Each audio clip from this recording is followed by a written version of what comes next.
to our Community Safety and Crime Prevention Forum. I'm Nicole Werner, your local member for Warrandyte, and I'm honoured to see such a strong turnout from our community today. If I can start just by apologising for the parking, I know it's not been ideal. Unfortunately, the venue withdrew us being able to use the parking here, so that's made for a challenge, so thank you for your patience in getting here tonight. I know particularly our mayor had to do a couple of laps to even be able to make it, so thanks, Carly. That's great. And now to begin tonight, it is with regret that I pass on apologies from Victoria Police, who unfortunately are not in attendance. While I'm very grateful for our wonderful local police, and here is their statement on the screen here, which I'll read out in a moment, namely Acting Inspector Mel Dark and Inspector Carly Kohler, and all of the wealth of work that they do in our community. I disappointingly received a phone call from the police 48 hours ago to advise me that police are no longer allowed to attend community safety forums that they do not personally organise. So while local inspectors have been at liberty to attend previous forums hosted by their local MPs in the electorates of Sandringham and Kew, a new directive has since been issued by executives in command at Victoria Police for local police to no longer attend forums like ours. And so I'm as disappointed as you are. I was looking forward to hearing their insights and to be able to provide our community the opportunity to ask them questions. Look, the statement is quite long. I might send it out after the fact. That's come officially from their media department, but that's on the screen. I appreciate that probably no one can read it. So I'll send it out after the fact just for the sake of time. But what I would love to announce is with 48 hours notice, we were very fortunate to be able to have former Victoria Police Chief Commissioner Kel Clare, AO APM, agree to attend the forum. So thank you very much, Kel, for being available so last minute. Kel, in case you didn't know, served in Victoria Police from 1957, serving in all ranks, and he was the former Chief Commissioner of Victoria Police from 1987 to 1992, and he is famous for his work in policing, law and order, and in the community safety space. And you'll often hear him on 3AW and read his comments in The Age and the Herald Sun and see him on TV. Kel is also the Executive Chair of the Community Advocacy Alliance, who bring together over 600 years of combined police experience and a diverse group of professionals to address community concerns related to law and order, mental health, veteran support, road safety, and more. The CAA provides free services to individuals affected by governmental issues and bureaucratic processes, aiming to serve as a non-partisan resource for those in need. So thank you to the volunteers who are here from the CAA tonight, Wayne and others who are here representing them. I'd also like to thank Brad Batten MP, Shadow Minister for Police, Crime Prevention and Victim Support, for being here tonight as part of our panel, and he is also a former policeman himself. I'd also like to welcome Manningham Mayor Councillor Carly Lang, who will share some remarks on behalf of Manningham Council tonight in a moment, as well as we've got a couple of councillors in the room, Councillor Thomas Lightbody, Councillor Anna Chen, and I think it's just you, and Councillor Michelle Kleinert is also here as well. Can I also just shout out Ian Morris and any other representatives from Manningham Neighbourhood Watch who are here tonight, who will be available to speak with at the end of the night, and also acknowledge Matthew Guy MP, who will be in attendance later, as his electorate borders ours, and also send apologies from our federal member for Menzies, Keith Wallahan MP, was unable to attend because he is in Canberra. So finally, just some quick housekeeping notes as we go through. Toilets are here at the back to my left. We'll begin with some opening remarks from our speakers, allow 30 to 40 minutes to take questions from the floor, as well as some questions that have already been emailed into me, and aim to wrap up just before 8 p.m. with tea and coffee available afterwards. And just for you to note, and I see also acknowledge Councillor Andrew Conlon, who's here as well, thanks for joining us. But just for you to know, we do have a couple of people filming tonight, so we've got Sandy and James from the Warrandyte Diary also taking some photos. The CAA taking a video, and we've got some photos as well. If you don't feel comfortable with your photo or video being taken, please feel free to let us know. We can definitely exclude you from that, particularly in the question and answer time. So if you prefer not to be filmed, we can definitely stop filming at that point. But we just to let you know that. So that is, yes, with all that said, let us officially begin. And I'll just quickly give us a bit of a briefing as to why we're holding this event tonight. The reason we have gathered here tonight is crystal clear. Our community does not feel as safe as it once did. Recently, we have witnessed a staggering 48% increase in burglaries across our electorate, and even more concerning is the 78% rise in incidents in burglaries reported in Doncaster East alone. These statistics are not mere numbers, they represent our neighbours, families and our friends. As this issue gained prominence in our local area, I began to receive an increasing number of correspondence from families affected by violent crime and home invasions. Since then, my office has fielded many calls and emails from locals who are deeply concerned about the escalation of crime across Victoria. We've received many queries and questions about our state laws regarding crime, our justice system, bail laws, lowering the age of criminal responsibility, and what is being done on a legislative level in our state to better protect our community. In response to the growing concerns expressed by many in our community, I consulted with local police and Manningham Council to organise this forum. Our goal is straightforward yet crucial: to empower each and every one of you with additional knowledge and resources to assist in safeguarding yourselves and your loved ones. I also wanted to provide you an opportunity to hear directly from the experts and to be able to ask them questions. The aim of tonight's event is not for it to be political. This is a community-focused event. This is me as your local MP acknowledging that our community has told me that there is an issue with crime in our area and across the state, and in turn acknowledging that there is more to be done in this space. My role as your local MP is to be your advocate in State Parliament so that your voices are heard. There is a local mum here tonight by the name of Alice, and I hope it's okay saying, who bravely spoke to the Herald Sun last week and spoke out about a terrifying situation where 3 armed invaders broke into her home in our area whilst her 14-year-old daughter was at home alone. Thankfully, her daughter is safe, although traumatised after having to lock herself in the bedroom to stay safe as the thugs tried to break into her room, and unfortunately was further traumatised when within that month their home was broken into again.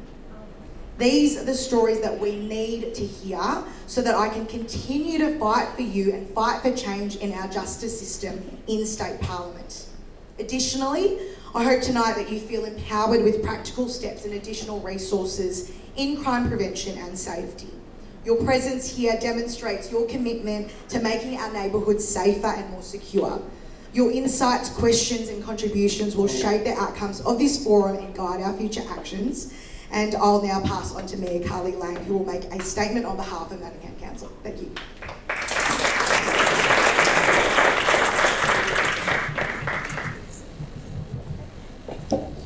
Thank you, and welcome everybody here to Doncaster Senior Citizens. I'd just like to start by acknowledging the land that we all meet on. So Manningham Council acknowledges the Wurundjeri Woiwurrung people as the traditional owners of the land and waterways now known as Manningham. Council pays respects to elders past, present and emerging, and values the ongoing contribution to enrich and appreciate the cultural heritage of Manningham. Council acknowledges Australia's First Peoples as the traditional owners of the land and waterways across country and encourages reconciliation between all. I'd also like to acknowledge fellow councillors that are here this evening. So we have Councillor Michelle Kleinert, Councillor Andrew Conlon, Councillor Anna Chen and Councillor Thomas Lightbody. And Manningham Council also values the contributions made to Manningham by people of diverse backgrounds and cultures. And as we meet together, we are talking about community safety and crime prevention. And I have to acknowledge that that is not a matter for council, but it is the jurisdiction and the leading agency of Victoria Police. But at Manningham Council, we can do a lot to support our community and to have close relationships with Victoria Police to ensure that we hear what our community's concerns are on the ground and communicate that back to them. But if you are ever unsafe or you notice something that makes you feel uncomfortable or unsafe, please call 000. So now I'll talk to you about what Manningham Council can do. And I've got some of your questions that was important that you had already submitted when you showed your interest in registration for coming tonight. And there was the question of what does council do regarding community safety, both proactive and reactive. And on a proactive side, we have strong partnerships with Victoria Police. So we meet regularly with them in a community safety forum where they communicate knowledge that they can to us so that we can be alert and ready if we're called upon. And of course, we do the same to them. So if we've noticed the rise in graffiti, if we've noticed the rise in complaints of vandalism, then we can regularly communicate that back to the Victoria Police. We also have advisory committees, and we have advisory committees in many ways, shapes and forms, whether it's from our youth, whether it's for our healthy ageing advisory committee, which is our over 65s, and we have our multicultural advisory committees, again, seeking their input on what's important to them and any issues they have with community safety. Again, we feed that back to Victoria Police on a regular basis. The partnerships that we have are not just with Victoria Police. We also meet with Neighbourhood Watch. We have a municipal emergency management planning committee. So that is all emergency services meet quarterly at Manningham Council, looking at any issues of community safety. And in terms of council's remit or council's actions, we're always looking to support our agencies on whatever community concern or project they might have coming up. So that could be looking at traffic management, that could be assisting with road closures, that could be assisting them with floods and storms. And I know that you're here tonight to look at crime prevention, but I'm just talking about some of the areas that we assist our emergency services in community safety, as crime prevention is the responsibility of Victoria Police. The other questions that I noticed that you had received, or some of the areas that you were interested in, was compliance and community safety. So whether it came to dangerous items, buildings, footpaths, they're things that you can contact council about. And if there is anything that is urgent, whether it's something that's fallen or broken, then you can call our council number, and if that's out of hours, that will go to an out of hours service. Again, I have to say, if it is about your safety or criminal activity, please contact 000. We also do proactive controls of our activity centres. So local here, our compliance officers do a regular and daily control or a survey of Tunstall Square, Jackson's Court and Macedon Square, as well as our parks as well. And that's us looking for anything that could be broken, anything that's unsafe that we might need to close off, or anything we might need to clean up. And in terms of community safety, that could be things like vandalism, overflowing bins, or items or infrastructure that is broken. In terms of community safety messaging, that was another aspect that came through your questions. Local council does assist our emergency services with messaging. So if there is an emergency in an area, we do use all of our avenues. So that's either our website, our any online forums that we're in, and also we might use the Manningham Matters. So if there is a community concern of which emergency services have asked assistance for, we will use our communication avenues to help assist there as well.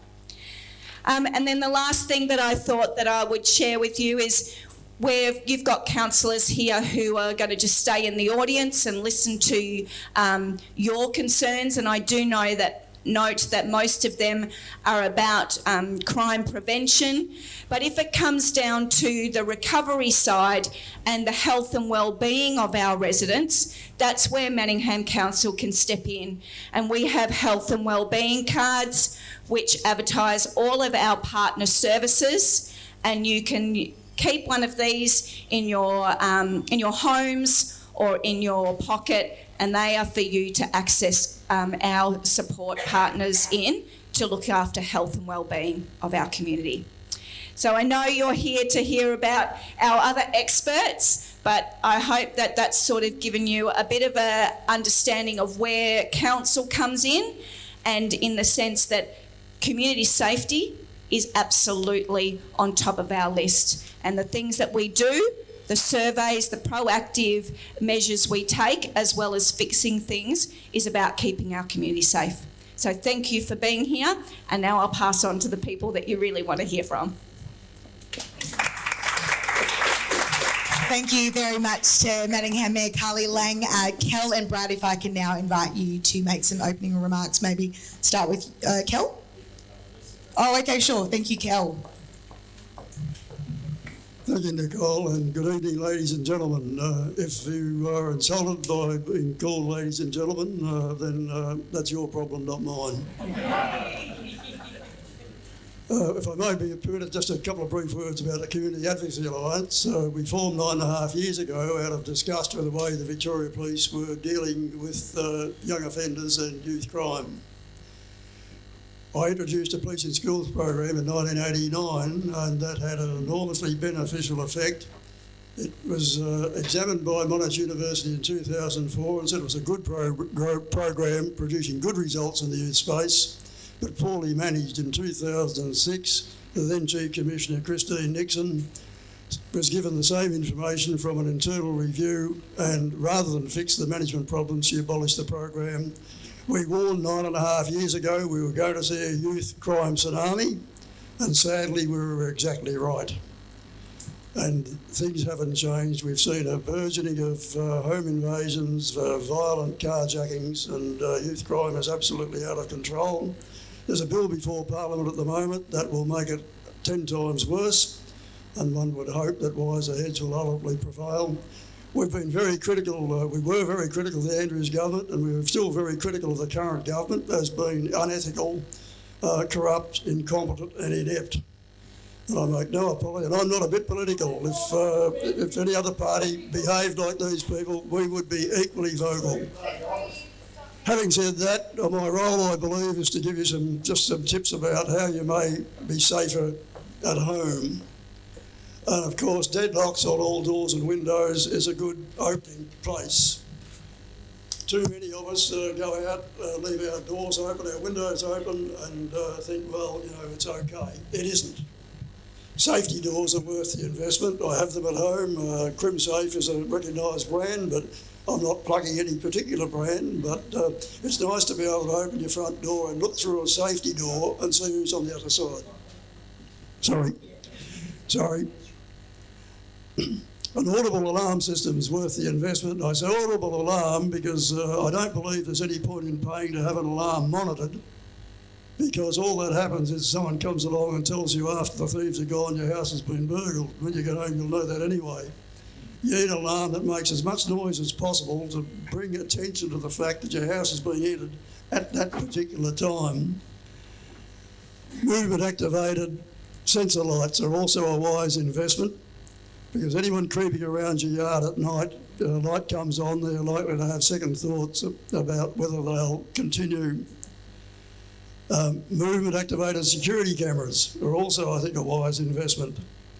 It's nice to be able to have a camera catch a picture of someone who shouldn't be in your yard there, and you can now monitor some of those cameras in real time through a mobile phone app, which is also worthwhile because you can see what's happening in real time. stickers, visible stickers on your house to show that your house is subject to an alarm system. Whether you've got one or not, the stickers are worth putting up saying this house is protected by whatever security company you care to name, or manufacture a bogus one, but probably a better option. You need a reinforced safe room. And by that I mean somewhere where if someone invades your house, you can retreat in a hurry and lock yourself in where they can't get in easily. Perhaps one of the rooms that's most easy to fortify is the bathroom. And if you can't get out past whoever's broken into your house, at least you can lock yourself in and be physically safe for the time that they're in your premises. Avoid having high fences because that only shields would-be thieves from being seen from the street. And it goes without saying that if you have shrubbery near doors and windows that would give cover to someone breaking in, it's time you really relocated them or cut them down so no one can be exposed. Hide your spare keys, and I don't mean under the doormat or under a flower pot near the door. They need to be hidden somewhere where they're not easily found, and there are so many people who think it's okay just to leave the key on a ledge above the door or something like that. It's not. Thieves are well aware of those kinds of issues, and they'll soon find a key if you lose it, if you leave it somewhere readily accessible. Try to be on good terms with your neighbours. Sometimes for us, some of it, it's not all that easy. I'm blessed with good neighbours, but neighbours are very useful in terms of keeping an eye out when you're not around. Keep your valuables either hidden or in a safe, and I don't mean a safe that a thief can pick up and carry away. I have a gun safe at home, which is very, very heavy. It's bolted to the floor. It not only holds my 4 firearms, and yes, I'm a shooter, but it also holds the few valuables we have, and it's worth the investment. I bought mine through Bunnings for $600, and I think it's one of the investments I could have had. I'm required to have it, of course, because I have firearms, but I think just for keeping your valuables safe, it's worth the effort. If you blind bolt it through the bottom to the floor, it's not going to be easily removed, and your valuables are likely to be quite safe. If you can have a dog is probably a good investment because thieves don't like dogs. However, if you haven't got a dog, you might think about putting up a sign on the front, beware of the dog anyway, because given the option, a thief will generally go somewhere where they can be pretty certain that there's no dog. If you haven't got an alarm, there's nothing to stop you putting up a box on the front of your house with the usual blue light that flashes when something happens and give every indication that your house does in fact have an alarm. Again, that's a deterrent. And always keep your mobile phone handy because that is one of your, and perhaps your only way of summoning help in a hurry if you need to. If you're away from home for extended periods, make sure you get someone to clear your mailbox of junk mail or papers or whatever, because it's a certain sign if mailbox is stuffed full of flyers or whatever that there's no one home. Wrap your car keys in foil at night, because the technology is such now that your car key can be accessed externally by technology. And if you wrap it in foil, that prevents that occurring.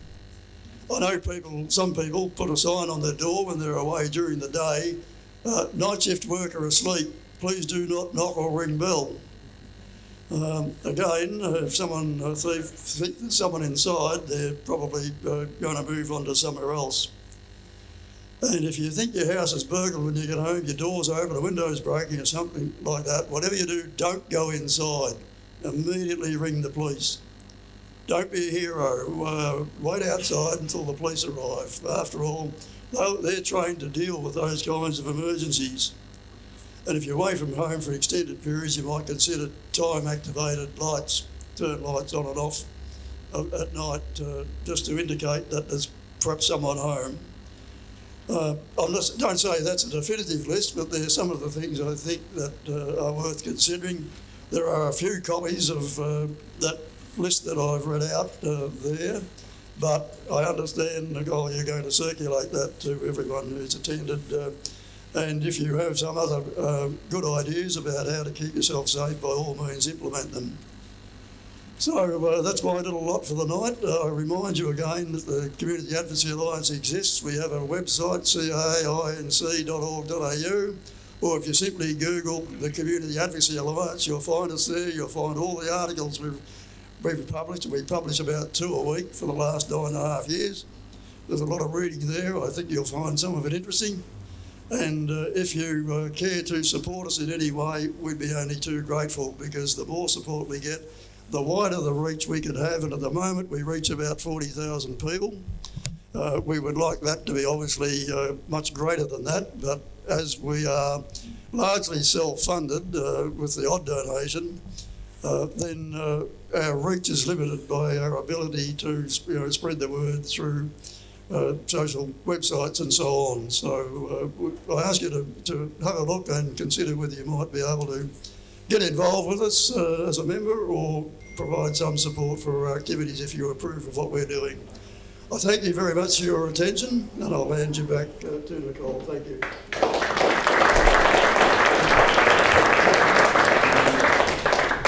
There we go. I'm not Nicole, as you can probably gather.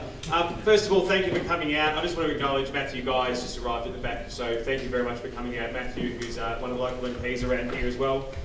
And Nicole, thank you for inviting me down, and Kel for being here, and more importantly to you for coming out and understanding that you wanted to hear a little bit about what's happening when it comes to crime, but more importantly, what can we do within that area of crime prevention. And I think sometimes we can get stuck, and we get stuck in a little bit of a rotunda of talking about the same things continuously about actual crimes and how much it's increased by. And I could go through a whole heap of stats here. One of the biggest concerns is, for us, it's the move from a traditional crime, being a burglary, to an aggravated crime where people are more violent, going into homes with knives. Those sort of offences that have been happening here in our state have been a big concern for us. Something that I think that most people would be genuinely worried about. I acknowledge the council here tonight, and it's great to have you here. When I talk about some of these things with crime prevention, I know you said crime prevention is a responsibility of the police. Crime prevention is a responsibility of every person in the community. So that's whether you are just living in your own street, in council, a member of parliament, your local firefighter. It doesn't matter who you are, that you've got some responsibility when it comes to crime prevention. And one of the things that we have done traditionally quite poorly, that we need to improve on dramatically, is crime prevention by environmental design. So when you're deciding to have areas developed, new buildings built, new shopping centres done, one thing that you should be doing is looking how you are designing that to prevent crime long term, whether it's lights, whether it's more windows so people feel like they're being watched. Because as Cal said, and he's right, is people won't tend to commit a crime if they're being watched, if they know they're being watched. So if you can create an environment where people think they're being watched, just by opening it up with more glass, those sort of things do make a big difference in what we can do with our crime prevention.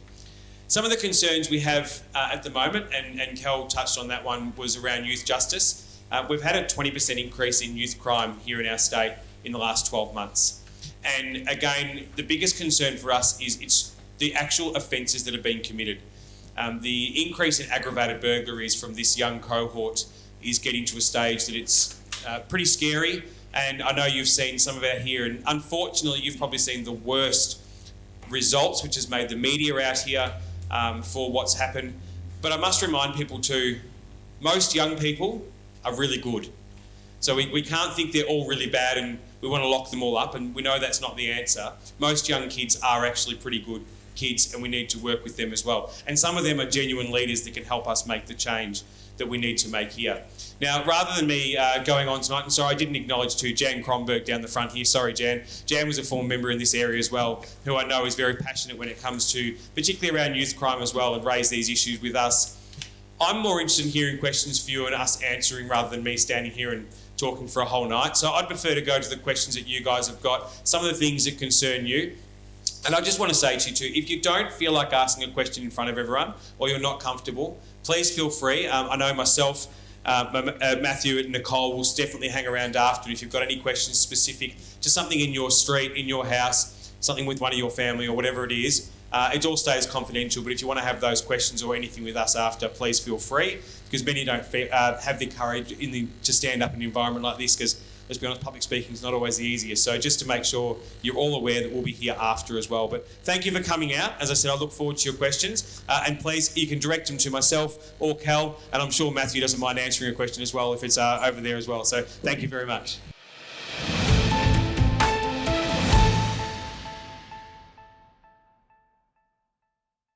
It's always going to be a challenge. We know there's been a change with the private security bill as well, and they've tried to make some amendments through there. Does there need to be improvement with some of the relationships between police and other organisations, not just private security? 100% I think there does. But a lot of that does go both ways. We've got to be a bit cautious in this, and it does go on both ways on each occasion, whether it's with the public transport systems, Uber drivers, taxi drivers, and Victoria Police. It's private security at bar venues and Victoria Police. As a rule, there's some areas that do it very, very well, and I used to work in Brand as a police officer. Chapel Street, we had the licensing accord, and we had a really good relationship with security. We had a really good relationship with licensees, but I could move one street away and it was terrible. So I think it's really important that our LAC, which is the local area government, our local area commander from the Victoria Police, takes the responsibility to do that in their own area. Possibly a policy change as well, what they'd need internally to how they engage with people within the community as well. But if there's another story after, please let me know after. I'd love to hear. I live in Maroondah myself, and I used to work the streets. Maroondah, I used to patrol Eastland Shopping Centre in 2015 when it was being built, and I can tell you, at night time, it was horrifying. Some of the stuff I used to see would give me nightmares, and it was mainly due to youth, substance abuse, all that kind of thing. It was horrific. And as I said, it's obviously improved since they built Ringwood Station. There's higher police presence with PSOs around Ringwood Station, but you still have problems in the area. One example I can give you very quickly is I went shopping at Burnbridge Shopping Centre, the Coles, and 6 youths ran out of the liquor store trying to hold it up. As I was walking to my car, that happened 2 weeks ago. And as you move to the next question as well, I'll just say one of the issues around that is police resourcing. So we've got about 1,000 vacancies across Victoria at the moment. Around about 800 people on top of that who are off with PTSD, other illnesses. And we've also got about 400 short on the requirement for the minimum numbers for here in Victoria. These are real numbers. I can't make them up. They're all in their annual reports. When you have these shortages, and in Melbourne, we've had the longest stretch of protests that we've ever had in the city, which requires police to go into the city, which means resources in these areas are stretched continuously. So it's not the police on the beat's fault, they just have no staff. And I think that's a real challenge out here as well. That means you've got about 40% of your crimes going unsolved. And if they're going unsolved, it's a green light to continue to commit crime. And that's a big issue we've got through the community. If I may make a comment on that, I think Victoria Police need to improve their relationship with everyone. Yeah, you do. If we look at the polls recently, and the support for police has dropped quite dramatically, and obviously part of that is a result of COVID, where they enforced draconian measures on behalf of the government. I have a view that some of those requirements should have been refused. Unfortunately, under the 2013 Police Act, the Chief Commissioner is obliged to implement government policy. That of itself isn't a problem, but depends on how far it goes in terms of affecting police operations. And when they put a ring of steel around the city, that was simply operationally untenable. It didn't work, it couldn't work. There were never enough police to really seal the areas off that were supposed to be sealed off. I personally had 2 people visit me from down South Gippsland during that restriction. And I think that Victoria Police has lost an enormous amount of ground over a period of time simply because they failed the test of community policing. And we had Chief Commissioner Graham Ashton, when he was appointed, said that he knew nothing about community policing and then spent every day of 5 years proving it. So community policing is the key. Police can't work without the support of the community. The community doesn't work without the support of the police. It's a relationship that has to be two-sided, and it just simply hasn't happened for so long it hardly matters. So Victoria Police need to have a very close look and don't confuse service efficiency with service delivery, because what's efficient for them may not be what the customer, you, needs, and they don't seem to at the moment understand the difference. So hopefully we'll see some improvement in that. I know that Shane Batten is trying very hard, but he gets a lot of pushback. But there does need to be a whole change of attitude, in my view, in terms of how policing operates. Thank you. Thanks very much. We'll go to our next question. The bail laws were softened by the current government, so we can't do anything but deny it. It used to be an offence to commit a crime whilst on bail, and that's been removed for those under 18. So if you're under 18, the standard to get bail was amended, so therefore it's easier to get bail. So is that the magistrates make a decision? No, that's the magistrates applying the law that was given to them, and which we've already promised to reverse. So if we were elected, we would reverse that law, because the reality is if you commit a crime whilst on bail, you should be charged whilst on bail. Hang on. When you say if you're re-elected, you'll reverse it. That's correct. Why does it have to be if you're re-elected? Because the current government have been elected and they've made the decision. They've got the numbers. Somebody's got to fight them harder. Well, I would tell you, I'm in there every week, and you can go onto my social media and I'll get as angry as you'd like. But the reality is they've got the numbers in the parliament. Now, democracy says that has to stay until there's an election. So there will be an election. When that election happens, that's when we've got the opportunity to put ours forward. In saying that, the next part of that was around the young people today, and it is different. We know it's different.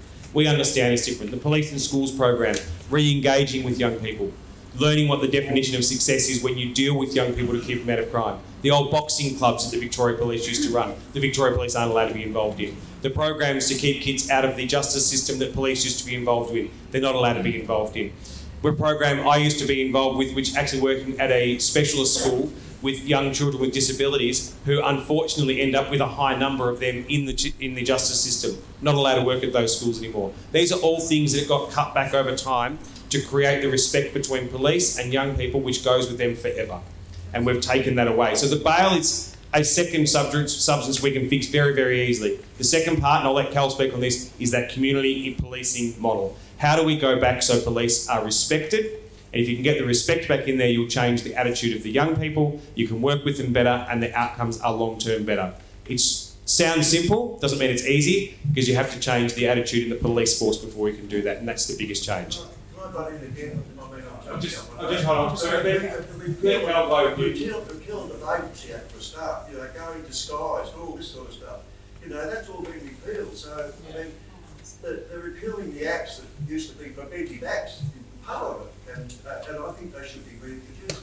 There's many in there we would like to reintroduce. One of the things the Community Advocacy Alliance has been promoting for a long time is a judicial commission that would look at the performance of judges, because they are totally unaccountable, in my view, and I'm a lawyer, you see bail on bail on bail on bail. The whole criminal justice system is now so slow that kids and adults don't get their matters heard within a reasonable time, and consequently you see these things like kids offending and getting bail. There are no consequences for their actions, but the judiciary has to take some responsibility, and in my view they're not accepting their role is to impose sanctions, not necessarily draconian, but sanctions that are in line with community expectations. There are judicial review committees in other jurisdictions, and I think that would be a very good idea. We've also said that judges should be appointed by a joint parliamentary committee so that there's a lesser chance of purely political appointments. So, if they don't toe a particular party line, then, they don't have any chance of being appointed. So there are measures, I think, that can be taken to make the judiciary more accountable. And I think, that's in everyone's best interest in the long term, in the best interest of judges as well. And we got some more questions. I'm so sorry to hear that. And we have received a number of emails specifically at that address to our office. It is actually in the electorate of Bulleen. So Matthew said he'd love to speak with you afterwards directly, just for some solutions with Brad. But Brad, perhaps you can answer more broadly. Thank you. It's the hardest thing about these nights is you hear where you're unsafe in your home, and we should never feel unsafe in our home. And Matthew has just agreed, we'll both come out and meet with you and the residents there as well and have that discussion. What can we do? And I'm going to say this, and so Victoria Police, obviously the ones to respond will tell you about the resource, and I went through some of the issues they have with their resources. We've got more police per capita than any other state in the country. So we don't have a resource issue all the time. We do have an allocation issue, and that's because we have a lot of police who are doing things that aren't necessarily what the badge used to say: crime prevention, uphold the right, and community policing. The outcome of that is you're not getting the services that you deserve. But I'm not going to go through every detail, but some of the things Cal had before. I'd love to come out and have a chat to you and then have a look at the building, have a look at things we can do. And I'm happy then to write in a complaint to the Chief Commissioner and make them force to have a Chief Commissioner's file, which then they go out and investigate it to say what has happened, why hasn't there been a result for it, what arrests, etc., so we can get those details. But to have that discussion right here now won't change. But myself and Matthew, during July sometime, I'm assuming we'll be able to get out there and come and meet with you guys at your place rather than sitting in here.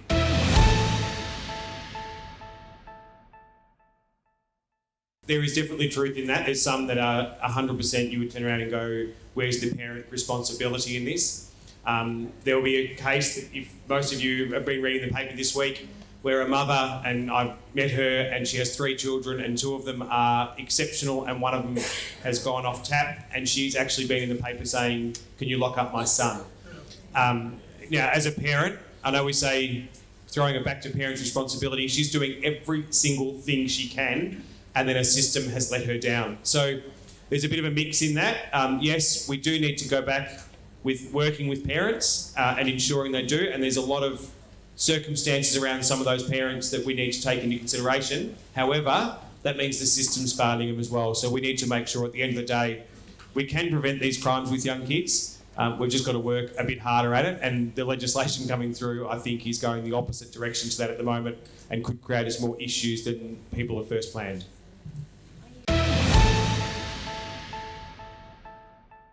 You've got a mother there who's trying to do the responsible thing, and it doesn't always work that way. One thing I'm going to say, the message comes through loud and clear, particularly from there, from Tram Road, we spoke about before.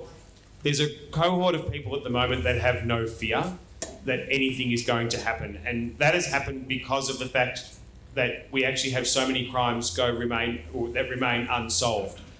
And as I said, if you don't get caught, you don't get in trouble, there's nothing preventing you going and doing it again. That's the areas we first and foremost need to actually go out and have a look at and make sure that their investigations are there. The reason I said before about the resource issue, it's actually an allocation issue. If you've got a massive crime issue, and I'm going to go back on it because it's local, but not in Tram Road, if you've got an issue in Tram Road and you keep getting that same issue and it's ongoing, and you've got 2 police inspectors and 2 or 3 senior sergeants who are doing paperwork at the station, maybe it's time we put some of them back on the van and get them back out to where we need to solve those crimes. And I think that's probably where our foremost focus will be is, if you call an ambulance, there's a set time for the ambulance to respond. If you call it for a firefighter, there's a set time for a firefighter to respond. If you call for police, there is 0 set time for them to respond. So there's no set times. Now, we would say, and we've spoken about this plenty of times, Matthew's poor ears would burn on me talking on this. Every state has response times except Victoria. So if you then go back to the Chief Commissioner and say your first and foremost responsibility is to get to the crimes as fast as you possibly can in a safe manner, then that would be the outcome that the community needs and wants, because you know the police are going to turn up. But if they're not going to turn up, I don't know if you read the paper again today, there was 1,005 cars recovered in Dandenong from Casey and Cardinia area, and they spoke about it like it was a really good thing. And I'm like, well, hold on. All I heard was 1,005 cars were stolen. You're bragging they've been found.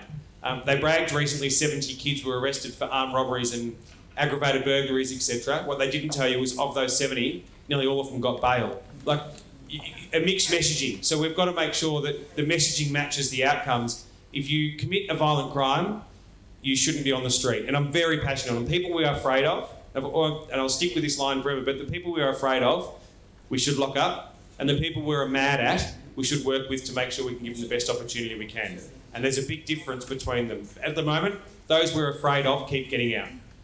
Excuse me, we're actually hoping that we're going to be able to get 24-hour security, around the clock 24-hour security. You shouldn't have to pay for that. That's just, I know you're going to, but you shouldn't have to pay for that. Actually, our people that the body corporate should be paid for us is complained so much, and nothing has been done. They just sweep us under the carpet. The only reason I say cautious on this, and we'll talk about this offline, once you start paying for security, I understand it because I totally get it, but you say, oh, body corporate pay for it, they're just going to put it on your rent. Like, they're not giving it to you for nothing. So we've got to, you know what, you've got a service there you pay for in the Victoria Police. That's the service you should be getting, not paying it for yourself. We have been getting responsible. We have this cohort of young offenders who repeatedly offend, repeatedly bail, never suffer any consequences. The solution's very simple: electronic monitoring. I go around the golf course, I have a GPS can tell me to the metre where I am on the golf course. If you electrically have monitoring of these young offenders, you can set what we call ring fences around the areas where they can or can't be. If they leave their home at night, it's immediately apparent. The technology's already there, and the government has announced that they'll conduct a 2-year trial. We don't need a trial, they need to get off their bums and actually do it. And that would cut this rate of offending by young offenders like you wouldn't believe, because their whereabouts would be known at all times. It's not rocket science. The technology's there now. It needs to be implemented now.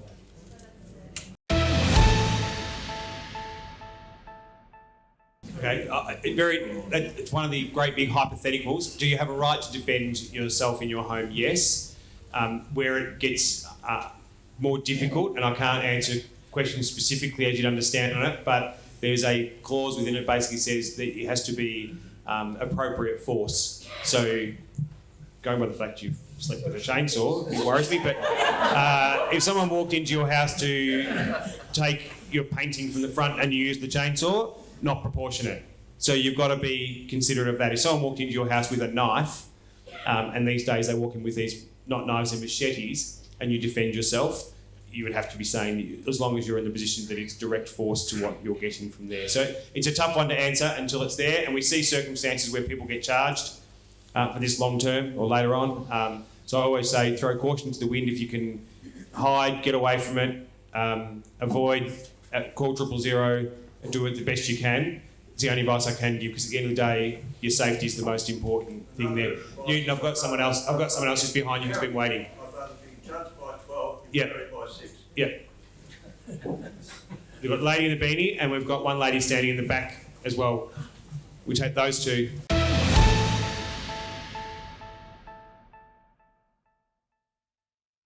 No, thank you for that. That's a really good thing to take on board.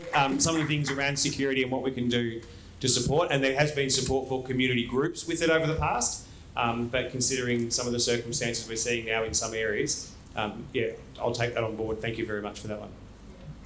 And I know we've been in discussion already because you're sitting next to, we've already spoken. So if you can send those details through to me, we'll follow that up with council and with street lighting, and we'll have a further conversation. So we'll just have a final question.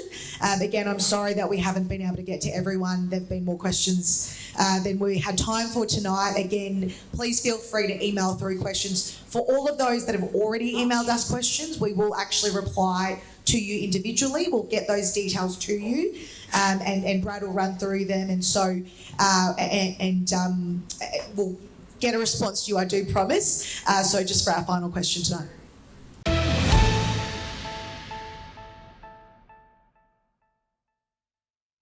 Thank you for that. And it's actually because trauma-informed responses should be something we're looking at as well, because it's dealing with someone who's experienced trauma, it's very difficult.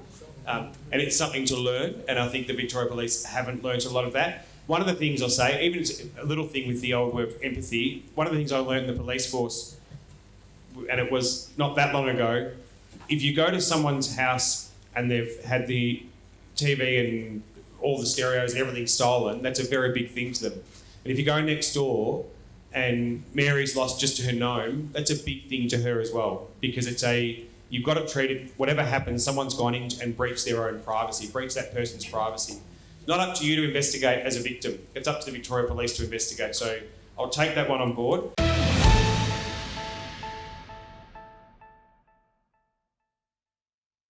Just in relation to some of these questions before we do go through, someone's asked here some things, how can crime be prevented before it happens? And I think Hal's gone through that quite in depth.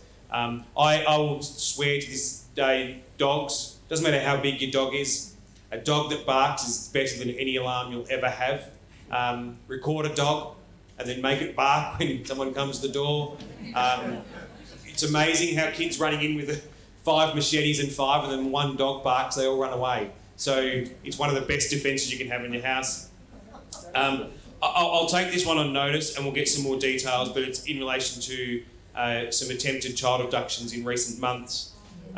There's been a lot of footage of incidents where multiple offenders go into a house late at night and are unfazed by security cameras. I'll actually say that's the one I addressed before, where because there appears to be no circumstances or outcomes for when these young people get caught, they've got no fear of being seen on a camera. So being seen doesn't faze them because they know they're going to go to court and come home again. And we can give you example after example of that. So we need to change our bail laws because we can stop that. We can start to make some of those changes. Elderly and disabled people living alone to protect themselves, how do they do that? I can't answer how they would do that, but it's, again, ensuring they've got someone they can care about, can speak about those cameras, alarms, etc. Self-devices that you can carry on you, that you can notify someone. In the event now with your phones, a lot of people have got smartphones, you can set your phone up that you just throw it on the ground and as soon as it hits the ground, it will automatically ring specific people. So you can do a lot of these things to help them as well at home. What has been done about... Can't wear those glasses. What has been done about you, this and all crimes happening lately? So this is actually about victims, so I'll just have to read it more. Victim updates is something that I think needs to be addressed from the Victoria Police. They don't update victims well enough, and that's been actually around for a while, but I was actually out with 2 very senior members recently, or former members, Gary Jubilant from New South Wales and Charlie Bazina, and both will tell you the detectives back in the day used to speak to the victims and actually update them what was going on a lot more regularly than probably what happens now. Youth crime, patrols in the areas. The sergeant who's on duty in the area should be identifying areas of highest crime and making sure the van is assigned to that area during the night to go and just do random patrols. I'm a big believer we've got other emergency services out there who are full-time and could be out doing some of those. I'm not saying to them to intervene, but you don't commit a crime if you see red and blue lights down the end of the street. So I think that would be something we could do. Neighbourhood watch in the area, I'll leave that one for after, but neighbourhood watch are here. Who's neighbourhood watch? Can you put your hand up? Whoever's interested in neighbourhood watch, we've got 3 here, and I know they're always looking for volunteers, always looking for people to be involved. It is actually still one of the most recognised brands in Australia, so get on board and help them. And I don't want to get in trouble here, but tends to be we've got older people in Neighbourhood Watch. We'd love younger people to come on board with Neighbourhood Watch because that is where the eyes and the ears for the whole Victoria Police and to try and prevent crime. And anxiety around crime, I think, is something that we do need to address by reducing crime. That's probably the easiest way to do that one. If we can reduce crime, we reduce the anxiety. And I think there's some changes in what we can do there. So they're probably the main ones there from questions. I'll be happy to take questions after. I'll just say, close off for my one. Thank you very much for coming out. I know there's some personal stories here, and we're happy to hear those as well. We'll follow up on the things we've promised to follow up on. I know Matthew will tomorrow. I know Nicole will follow up on those ones that come through. It is difficult. The one last message for you. If you're not talking about the crime, and I'm in Berwick, we have the highest rate of aggravated burglaries in the state now. If you're not talking about it as victims, no one's hearing it and no one else is talking about it or cares. So we need to make sure that our message is out there so we can make good of our use of social media, getting the message out to people just to be wary, stay a bit safe, keep an eye out for your neighbours, all those things that we can do. And for council, as I said, they can be aware then. Someone just mentioned before about street lights. Raise that with your council. Look at where the street lights are. There's programs for upgrading lights in areas with councils now. Sometimes if the council don't know a light's not working, they don't know a light's not working. So tell them and they can fix it. I don't know if you've got a snap photo one that you can... Yeah, I was going to just say that. And then after that, I'm going to say thank you very much for myself. I'll hang around if you've got any questions as well. Thank you.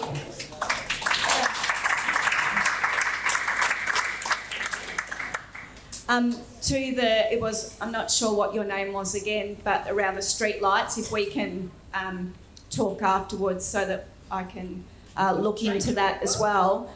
There's also in terms of reporting to all of those things, but another aspect is we also looked at the trauma based of crimes too. That's another thing that council can help in terms of giving you access to the services that can help with that as well. Thanks very much, because that is Carly. the bit that you said. So thank you. Yeah, that's fantastic. Okay, well, look, we'll need to wrap up tonight, so I'll invite our panellists to close the night because I am aware we've gone a little bit over time. Brad's already said his piece. I might also invite Matthew, considering there were a number of issues raised within his electorate, just for some closing remarks, if that's okay. But I'll start with Kel. Thanks so much.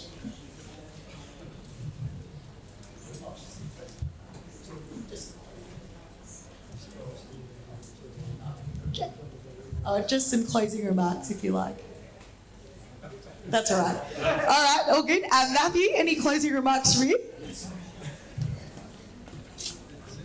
That's quick, Kel. Look, thanks everyone for coming. Nicole, to you and your office for organising everything. And as Brad had said, if there's people who want to catch up more than just here and you want us to come out to your location, such as Tram Road, tell us. That is why we're here. And we'll come and have a conversation with you face to face. But we'll touch base on Tram Road. We'll do that tomorrow. But anyone else as well, again, that is our job and that's what we're here to do. Thank you. And you've also got Nick McGowan down the back as well. Nick McGowan's one of your upper house MPs. So thank you for coming along, Nick. I'm sorry, I was having trouble with my hearing aids. It's a terrible thing being old, but it's worse being old and deaf. Look, all I would ask you is to seriously consider looking at our Community Advocacy Alliance website and giving us some support. I know Daniel Andrews knew we were around because he mentioned me by name as one of the critics of his government, which I thought was a breakthrough. So the more we can get our message out there, the more likely we are to see change. I think you'll find that our articles are interesting in that we never simply sit and criticise.